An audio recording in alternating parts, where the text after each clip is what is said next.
Ang current WBA Intercontinental Super Featherweight World Champion na si Mark Magnifico Magsayo nagbahagi ng kanyang salubin at nagkomento sa ating nakaraan na video. Pinabigatan ni Idol Magsayo na fake news si Mr. Kwento sinasabing ibinahagi ko na video at ayon sa kanya, hindi niya sinabi na siya ay nanghihinayang. Sinabihan pa si Mr. Kwento na pakiayos ang balitang ibinahagi ang buwelta pa ni Magsayo at magkaroon naman kayo ng decency.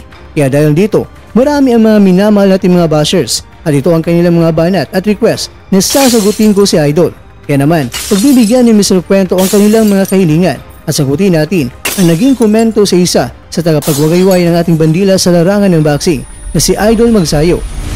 Eddie Hearn, promoter ng former Unified World Champion na si Murodjon Akhmadalib, galit na kay Bob Arum at sinabing sinungaling si Arum. Laban ni Naoya Inoue at Terence Dueney, tinawag pang mismatch at napakapangit na match-up ito. Ito po ang mga nilalaman ng ating kwentuhan. Kaya tara, kwentuhan na!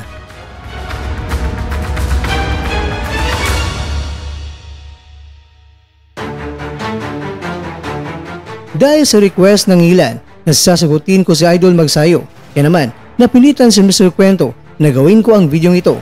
Pero bago yan, alam niyo ba, hindi niya ipapalaban si Inoue sa isang boksingero hindi kilala sa boxing at hindi kilala ni Arum ay tumutukoy ito sa kanyang alaga. At ang sabi pa ni Hearn na ang Inoue kontra kay Dueney ay isang horrible mismatch at iginiit ni Hearn na itong si Akma na nga ang mandatory kay Inoue.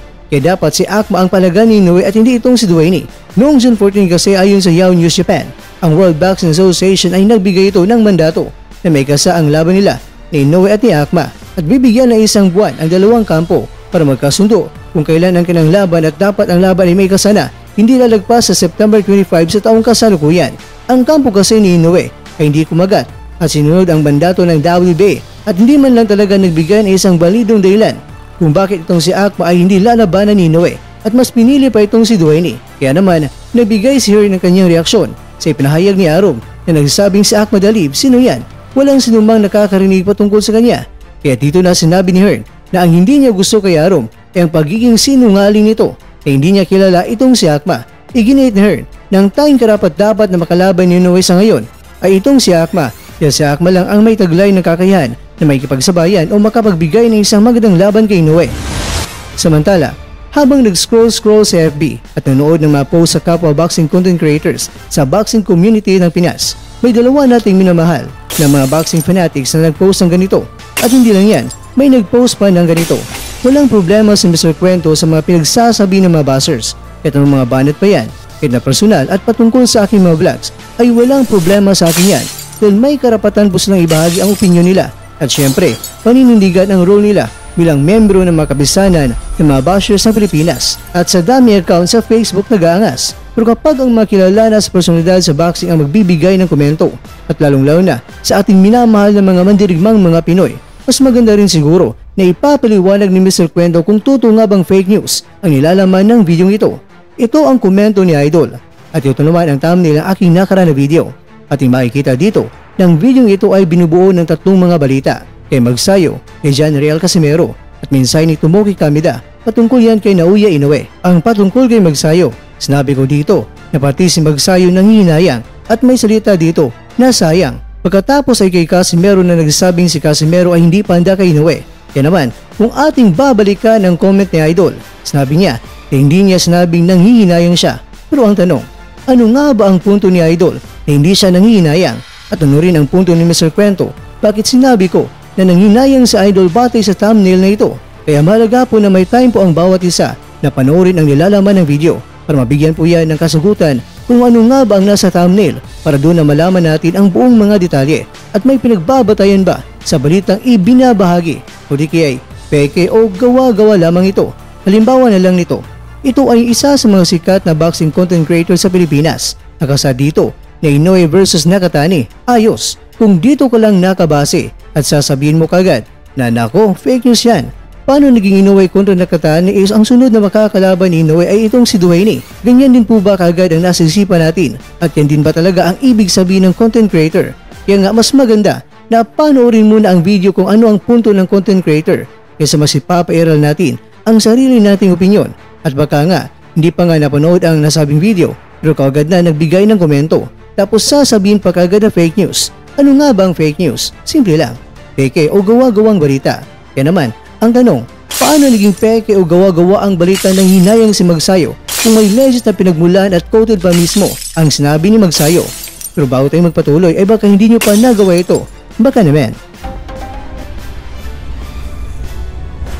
Please subscribe to Kwentong Di Pa Na Kwento. Alright, like, share, and subscribe. Sa post ng ating minamahal na kapatid na fake news si Mr. Kwento na nag-react si Idol na nanghinayang siya kay Casimero. Kaya naman, ang nasabi ko na lang ay nasaan galing ang impormasyong ito. Ang sinabi ko ay pati si Magsayo nang hinayang na at iba po ang balita na Casimero di pa handa. Hindi naman dito sinabi ni Mr. Kwento pati si Magsayo nang hinayang na dahil kay Casimero na hindi pa handa kay Inoue. Hindi po karugtong si Magsayo at Casimero. Magkaiba pong balita na yan. Kung idudugtong ng ilan, sino po ba ang mas paniniwalaan? Opinyon ng ilan o ang punto ng tagapagbahagi ng balita? Kaya nga po, para malaman ang buong detalye, ay sana kung meron po tayong time, sana din po ay manood muna para malaman kung ano nga ba ang buong detalye at saan galing ang balita kung legit source ba ito galing. Pero ang tanong, saan nga ba nang hinayang si Magsayo? Pero simple lang po ang punto ni Mr. Kwento. Kung hindi nyo dinugtong si Casimero, dahil nagmula ang balita mismo sa Philstar Global na quoted. Uulitin ko po mga kwento quoted po dito ang mismong pahayag ni Idol na sinabi niya na sayang, di ko na knockout. Pero hindi naman palagi talaga makuha ang knockout, kaya dapat ipanalo ang lahat ng round. Kaya naman, ang salitang sayang ay hindi ba nangangulugan ng panghihinayang? Pag sinabi mo bang sayang ay hindi ka nanghihinayang? Well, ayon nga sa Tagalog Dictionary, ito ay nangangulugan na baguhin ang kaisipan ng isang taong may kaugnayan sa nakaraan, nilalayo na paghilos, paggawi, dahilan sa pagsisisi o di kasiyahan o makadama ng kalungkutan, panghinayang dahilan sa nagawa o hindi nagawa ng isang tao at ang hindi man knockout ang kalabang Mexicano. Ayan po ang pinaghinayangan ni Magsayo. Kaya nga nasabi niyang sayang. May nagsabi bang sayang pero hindi ka naman nanghinayang?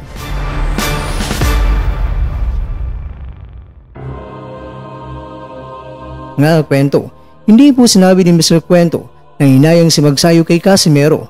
Pagkos sinabi ni Mr. Kwento na nanghinayang si Magsayo dahil hindi na knockout ang Mexicano at ang Philstar Global po ang pinagbabatayan ko. Dalawang balitang magkahiwalay pero idinugtong ng ibang tao dahil idinugtong nila at baka nga hindi napanood ang video. Fake news kagad ang naibigkas nito. Malaki po ang respeto ko kay Magsayo. Hindi lang dahil tulad din ako ni Magsayo na may lahing Bulano. Dahil syempre bilang isa sa mga Pinoy na boksingero na nagbibigay ng dangal sa ating mga Pilipino sa buong mundo. Kaya nga para malaman ang buong kwento, sana dapat na panoorin din po ang buong video dahil mas malaga ang nilalaman ng buong kwento kaysa sa parte lang nito. Dahil hilaw at hindi luto ang mga impormasyong nangunguyan ninyo. Yan po ang punto ni Mr. Kwento. Nasa inyo na po yan kung ano ang masasabi at paniniwalaan ninyo dahil babasahin ko po yan na may kaakibat na salitang respeto.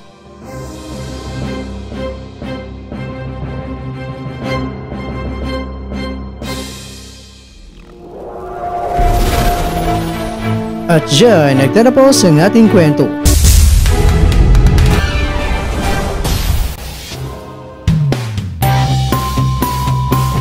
Maraming salamat mga kakwento sa inyong panonood. Pero baka naman mga kakwento ay nagustuhan niyo po ang kwento natin ngayon. Baka pwede niyo po akong mabigyan dyan ng like, subscribe at pa-click na rin sa bell button. Pero bago tayo matapos mga kwento ay syempre, shoutout po muna tayo dyan sa ating mga kakwento. Kakakwentong Aurelio Bautista, kakakwentong Nick Turon, kakakwentong Iman Bakinat, at kakakwentong nanunod ngayong shoutout sa iyo dyan. Bueno, hanggang dito lang po muna ang ating kwentuhan at abangan nyo na po ang ating susunod na video. At dito lang po yan sa isang channel na kung saan maaring ito'y mga kwentong di pa na kwento sa inyo.